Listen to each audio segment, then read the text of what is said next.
Welcome, my Leo Sun, Moon, and Risings. I hope that you're all having a great start to the month. Today, I'm going to be covering your May 2022 horoscope. So, in terms of the individuals who will resonate the most with this horoscope, I always like to say that the Leo rising, otherwise known as ascendant people, will probably find this to be pretty accurate. And that is because your ascendant sign represents the whole chart. So this will probably be the most accurate for you overall. Having said that, Leo sun horoscopes are pretty strong because the sun naturally rules over the sign of Leo. Nonetheless, the sun horoscope will tell you more about your career and your life goals in general, whereas moon in Leo people will probably find that this horoscope will pertain more to their emotional needs, their living circumstances, and their family life. I will be using tropical astrology and the whole sign system. And so you can watch your horoscope for your sun, moon, or rising. I will be doing the rest of the signs as we go along today, and then also on Monday as well. So on the 1st of May, for those of you who are in the Southern Hemisphere, and on the 30th of April, for those of you in the Northern Hemisphere, we are going to see a new moon solar eclipse in the sign of Taurus at 10 degrees. New moon eclipses will always be the most important transit for you to follow, and that is because Leo is ruled by the sun. So where Geminis and Virgos should be watching the transits of Mercury, you Leos should be looking at transits or aspects that the sun makes, new moons, and certainly eclipses. So this new moon eclipse will take place in your 10th house. And that means that this eclipse is going to have a very significant impact on your status, your career, your vocation, and certainly your life goals as well. So because this new moon eclipse is making many aspects, this eclipse can affect you in a multitude of different ways.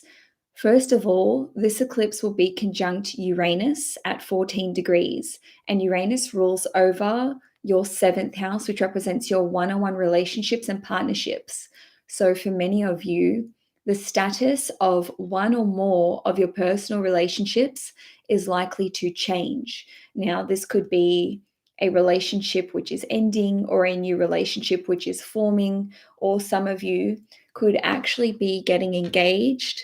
Now, another way that this can play out with respect to your career and your vocation is that you may receive a promotion, you may receive a new title at work, even if this doesn't impact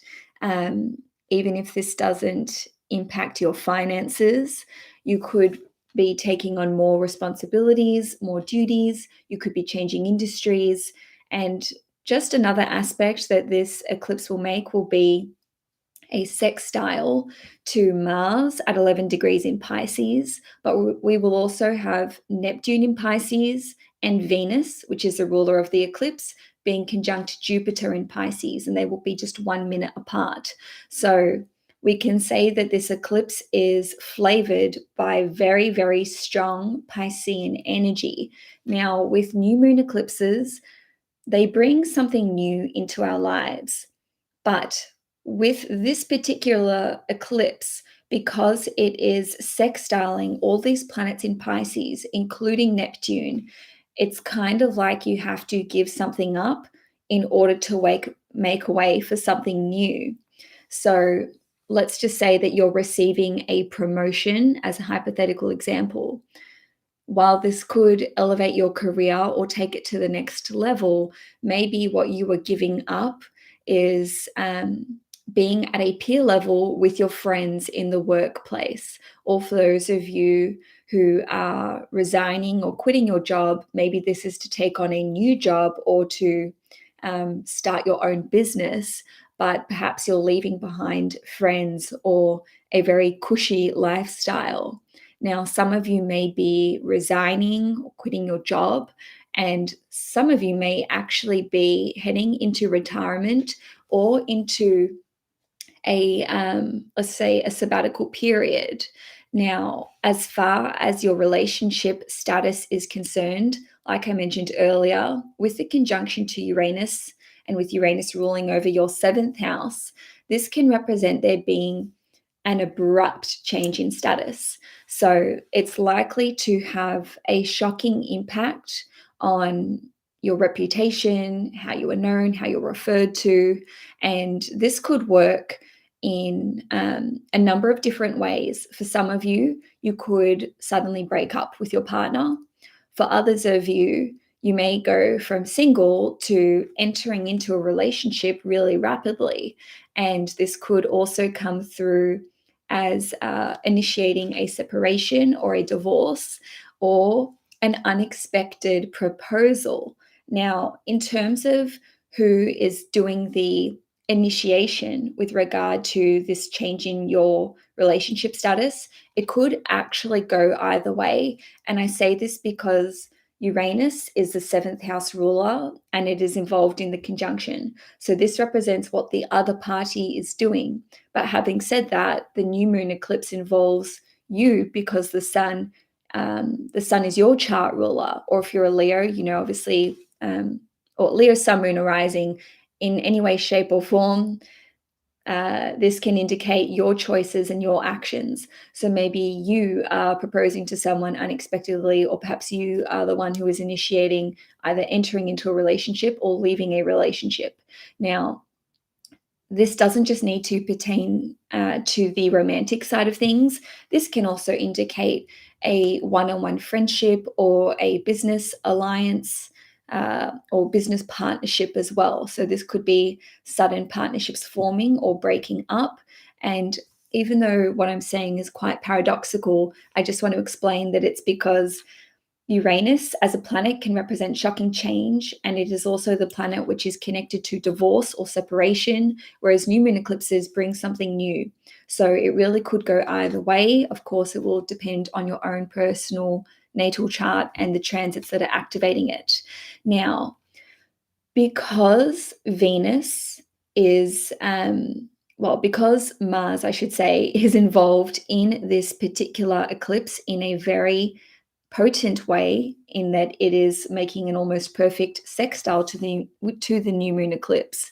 This can actually indicate a change in your in citizenship or with regard to visas. And I'm saying this because Mars rules over your fourth house, which is Scorpio, and the fourth house represents your living circumstances, but it also rules over your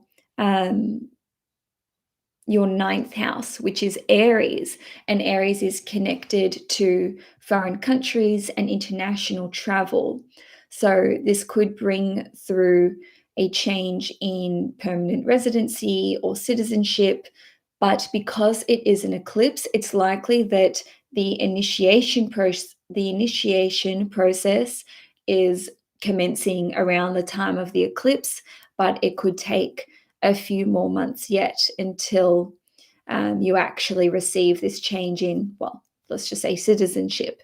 Now, for some of you, this could indicate that you are falling pregnant. And I'm saying that because I'm seeing all the ingredients for what I would want to see for this taking place. And I'll explain those to you. First of all, the eighth house is heavily, heavily activated because we've got the sextile from the new moon eclipse to Venus, Jupiter, Neptune, and Mars. And the eighth house is connected to conception. Now, Mars rules over your fourth house, which is connected to parenting, as is the 10th house.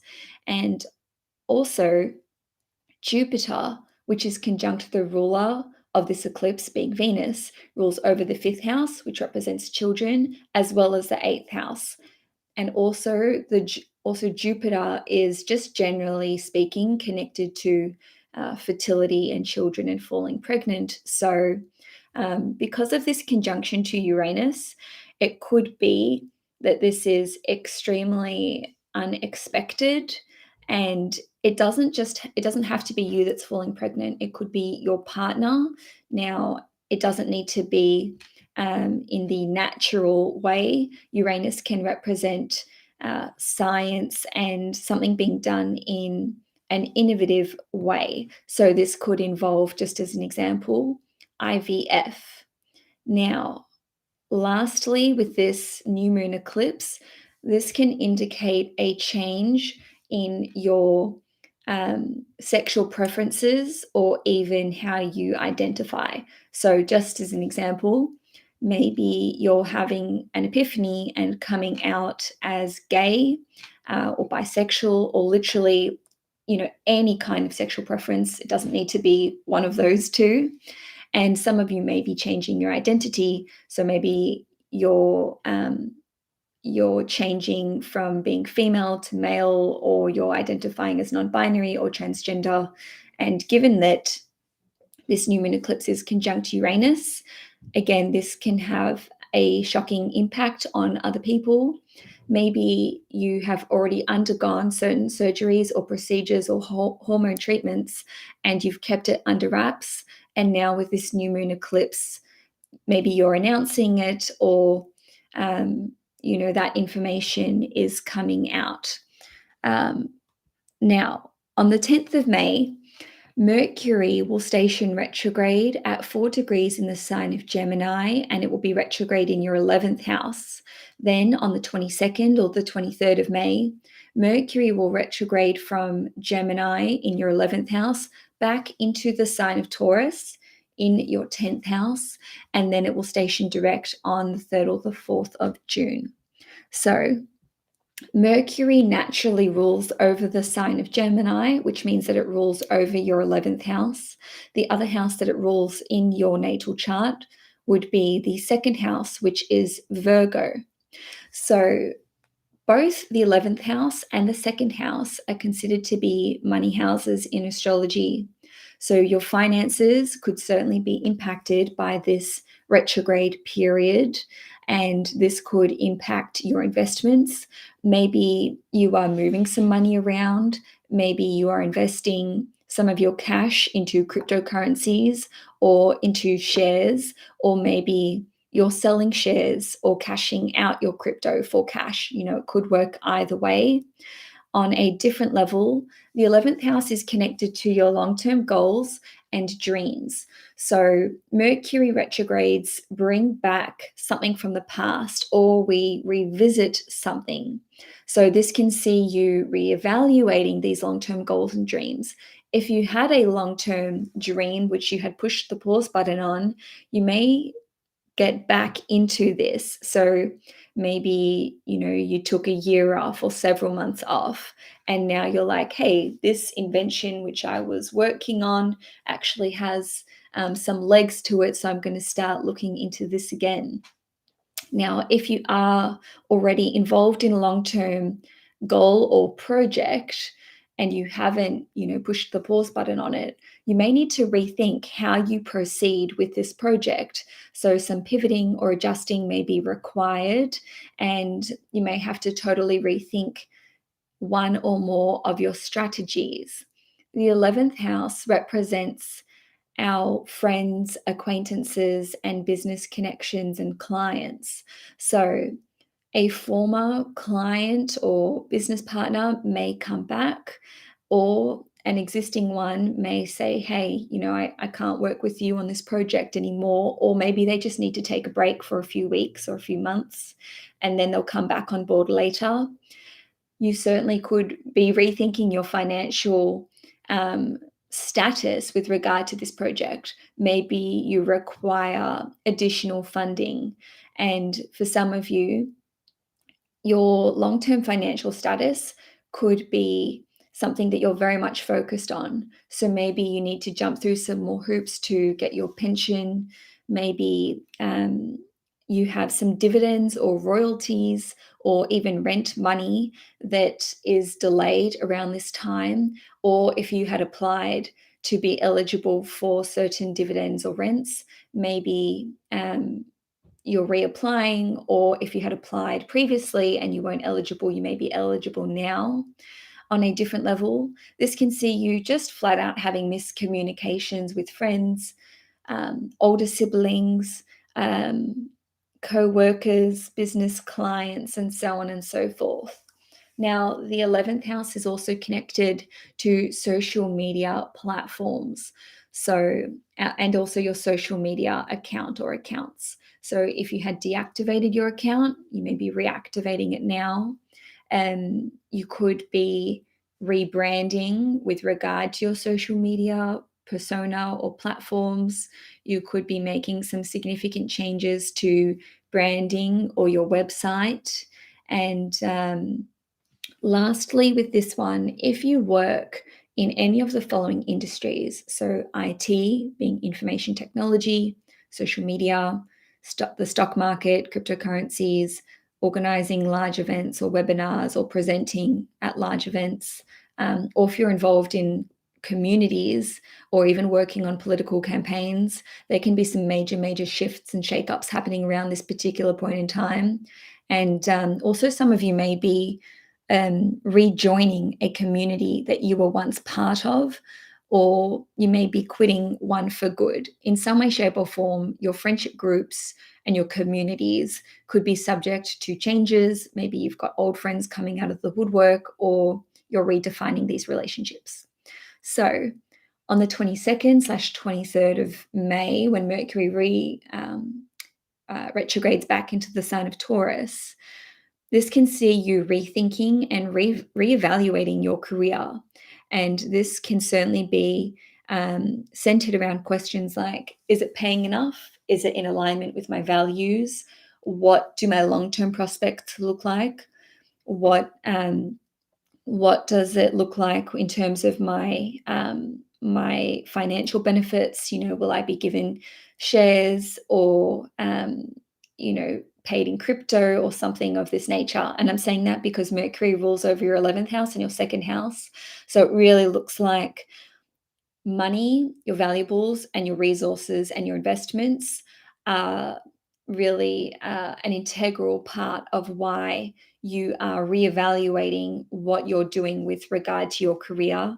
Now, this can absolutely be connected to the new moon eclipse, which we saw on the 1st of May. So the two can be working in tandem as to why you may be seeking out new jobs or new opportunities.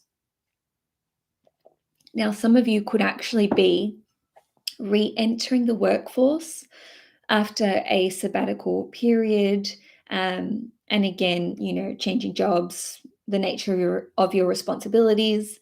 This could all occur between around the 22nd of May and the 3rd or 4th of June on a different level. Work contracts could be delayed, and some of you may be renegotiating your pay. So let's just talk money because, I'm a Taurus. This is an amazing time for you to renegotiate pay. Whether you are already employed and you're just going back to your employer being like, hey, I'm worth more, or I want to get shares, or I want these certain benefits or resources, that would be a great thing for you or conversation for you to initiate. Or if you're currently in the throes of signing new contracts with a different employer, you may want to look at asking for more money or better working conditions. And even if you work for yourself, you may want to look at changing the pricing of your services and your products.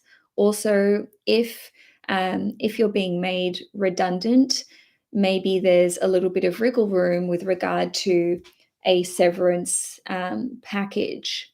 Lastly, with this, be careful with what you say in the public eye, because this is a little bit of a potential setback with Mercury retrograde in the 10th house, being accountable for things that you've said and for things that you have promised. And this can certainly lead to disagreements or miscommunications with your boss or your employer. Having said that, if there is something that you asked for before and you were denied, whether this is a pay rise or time off, your boss may be more amenable to you striking up this conversation again. So this is a really good time to reapply for a promotion, initiate. Oh, sorry, my voice was breaking there. I'm still recovering from a cold. A good time for you to try your hand at getting someone to agree to something that they gave you a flat no on earlier. Now, also on the 10th of May, Jupiter is going to enter the sign of Aries in your ninth house. So Jupiter has not been in Aries for about 12 years, and Jupiter loves to be in the ninth house, and it loves to be in fire signs. So this is really, really, really good for you, Leos, because Jupiter will be trining you as a sun, moon, or rising. Now, in terms of the time frame that Jupiter will be in Aries, it will be there from the 10th of May until the end of October in 2022, at which point it will re-enter the sign of Pisces for a couple of months. Then it will go back into Aries on the 20th of December this year, and it will be there until July in 2023, and then it will leave Aries for another 12 years. So with Jupiter being in your ninth house, and just remembering that Jupiter is naturally associated with the ninth house anyway, this indicates that in these two periods of time, um, travel, education, your ideological and political beliefs, and the law will all be hot topics or areas of focus for you.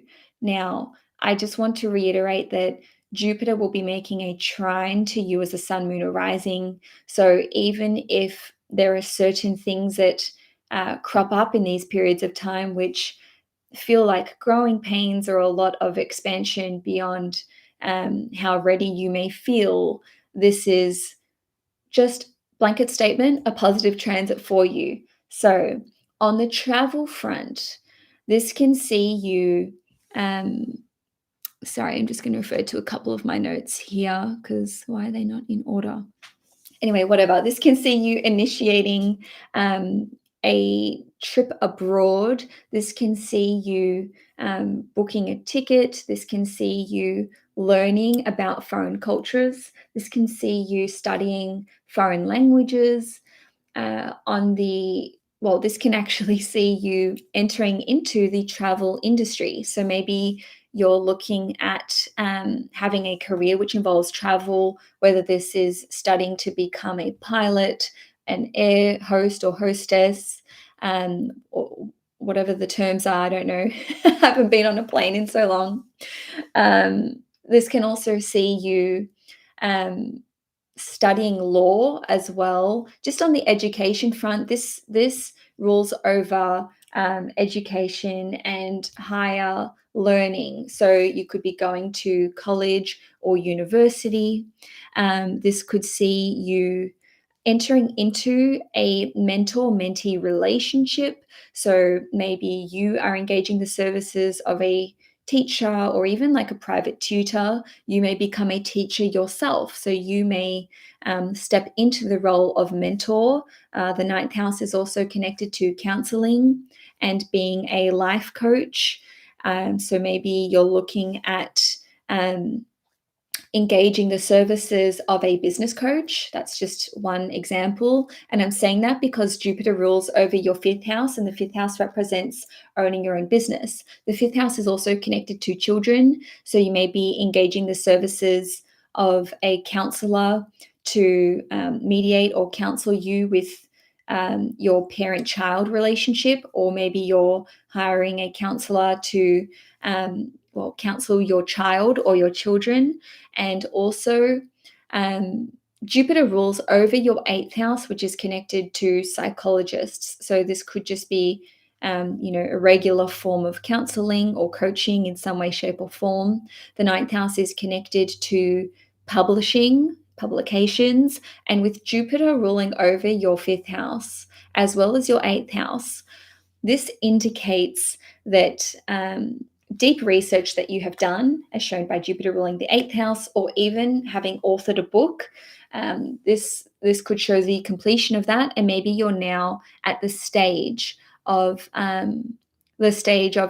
engaging the services of a publisher. You certainly could be published during this period of time, which once again is like May till October 2022, and then just before Christmas till July 2023.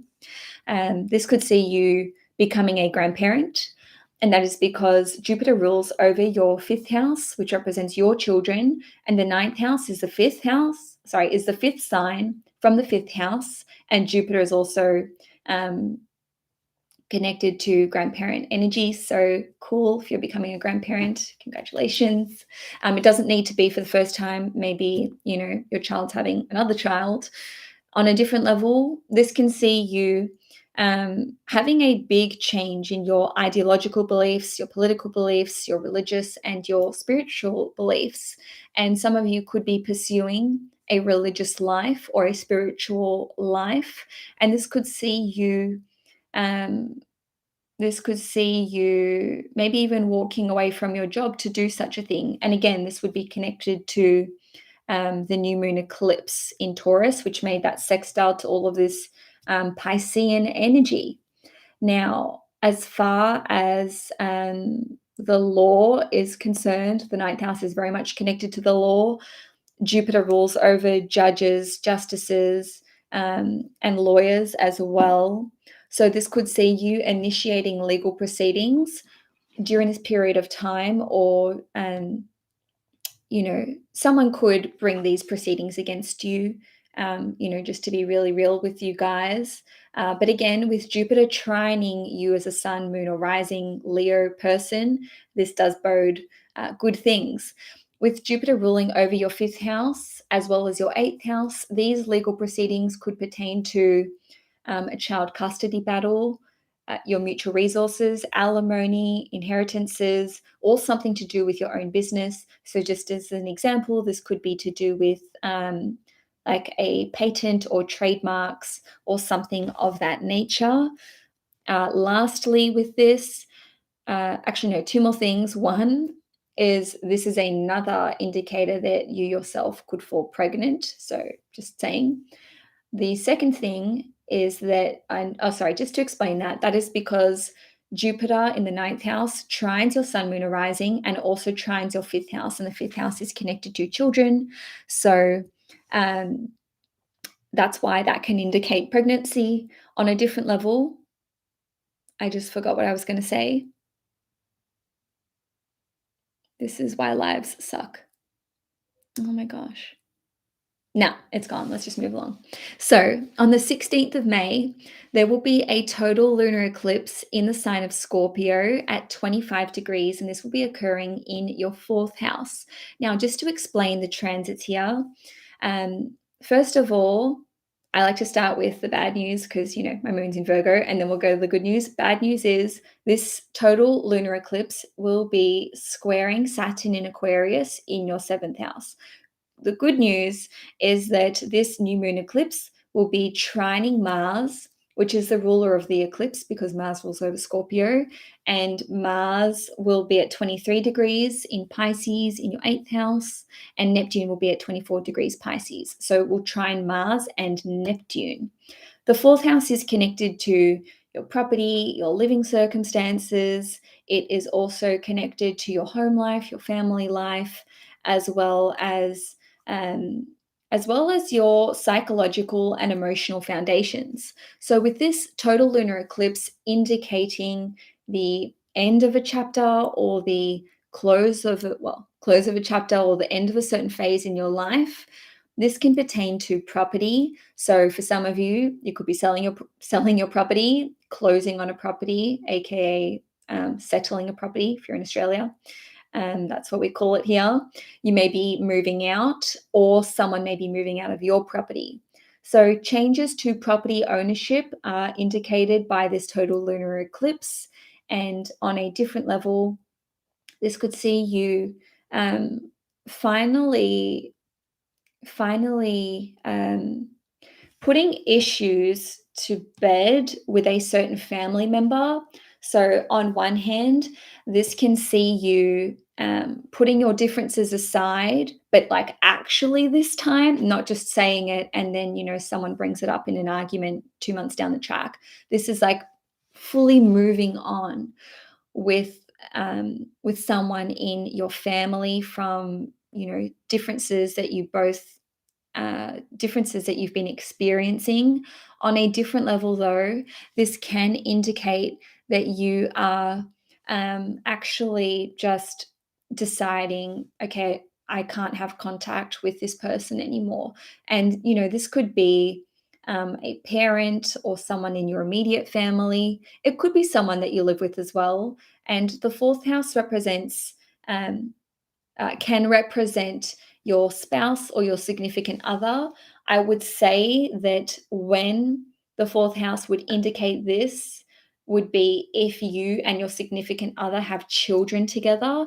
If you do not, then I would just be looking at the seventh house alone. In any case, like I said, this eclipse will be making a square as well as a trine. So the square to Saturn in Aquarius in your seventh house indicates that the other person, um, if you're ending a relationship with them or if you're moving out, if they're moving out, they're trying to cling on and you're like, no, no, no, no, no, I need to move on. If you're like, hey, I need you to move out of my house, like, no, I don't want to move. Or if you're moving out, they're like, no, no, no, please stay. On a different level, with respect to putting issues to bed, it could be that they are trying to sort of drag out the argument, but you experience this profound, I'm just letting go of this like relationship or of this argument, and it doesn't really matter what they try to do or say. You move on with emotional peace. So, on a totally different level, um, you could have a paranormal experience while you're at home. This is like one of my favorite topics. I know it freaks some people out, but I feel like if you guys are here that it won't. Anyway, so you could have some kind of paranormal experience or supernatural experience. Maybe you're receiving a sign from, a spirit guide or someone on the other side.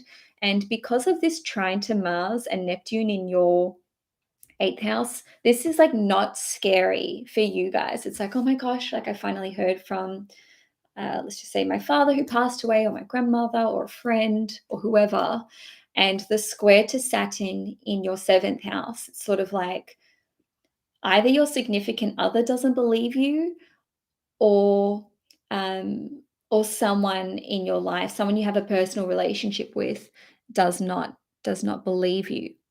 So let's just, okay, before I move on to the last transit for May, I just want to say that eclipse energy will be with you from now, which, as I'm filming this, is on the 16th of April. So it will be with you anytime from actually like the beginning of April to, I would say, around the first or the second week of June. And that is because we've got an eclipse on the 1st of May and the 16th of May. So eclipse energy can be with us the few weeks before and the few weeks after. And you may not necessarily see the impact of this eclipse on the day. It could be any time in those 3 or 4 weeks before or those 3 or 4 weeks after. I would normally say 10 days plus or minus, but you may be feeling really emotional right now. Your sleep patterns may be disturbed. You may be feeling fatigued or tired, or just your energy levels may not be what they normally are. So let me just see.